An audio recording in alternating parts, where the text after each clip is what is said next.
we had the battle to have the CCW law put into place. And back then, the arguments were made. I was not in the legislature, but I remember it because it was all over the newspapers, it was all over the radios. You couldn't not pay attention to what was going on. And the arguments were that if we pass this horrendous law, giving law-abiding Missourians the opportunity to exercise their Second Amendment rights and have a CCW permit, that blood would run in the streets, people would just be falling over, dying right and left, that chaos would reign, and that it would just be anarchy.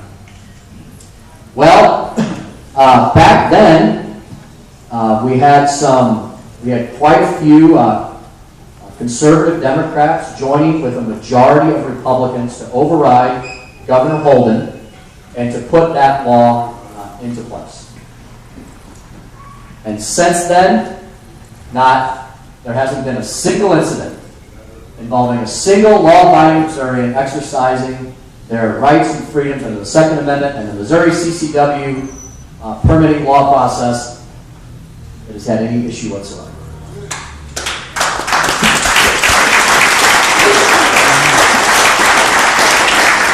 However, knowing all that, we had to have the same exact argument and the same exact debate all over again during this last legislative session. If you want it. Yeah. And what was even more amazing was the law that we were debating this time would not have it would not have taken a single gun off of the streets, but it wouldn't have put a single additional gun on the streets. It was simply a preservation act.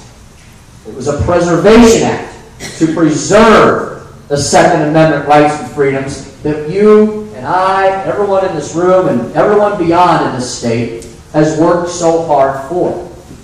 And some said, well, why? Why is it necessary?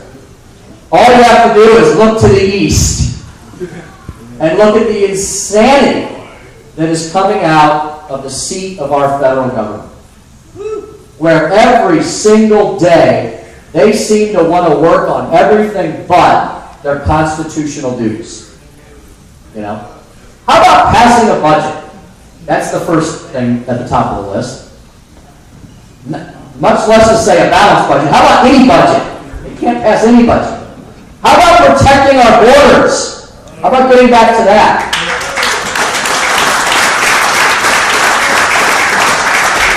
We're a nation of immigrants, legal immigrants. My grandfather had to come to this country and stand in line. I'm sure many of your grandparents and maybe even parents did as well. But they stood in line, they filled out the paperwork, they did it legally, and now they enjoy the fruits of those labors. Right? It's life, liberty, and the pursuit of happiness. Not guaranteed happiness. You get to pursue it. You get to labor for it, and then enjoy the fruits of those labors. So, no budget, inability to address the immigration issue, horrible international policy that's weakening us domestically and abroad, an economy that's lumbering and stumbling along at best. They would rather not pay attention to any of those issues. They'd rather focus on things like invading your privacy, getting between you and your doctor, and telling you what you can do with your Second Amendment rights. And that was a debate that was had earlier this year in Washington, D.C.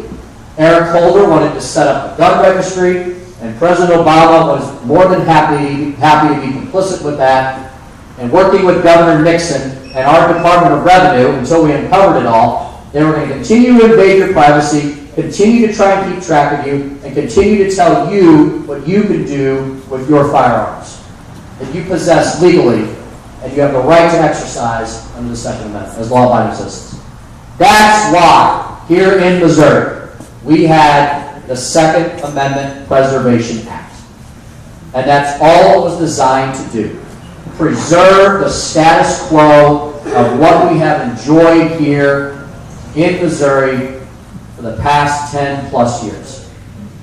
Many of us want to get to the point where we can exercise those freedoms even more visibly without fear of retaliation and have open carry and enjoy that further. But all the Second Amendment Preservation Act was to preserve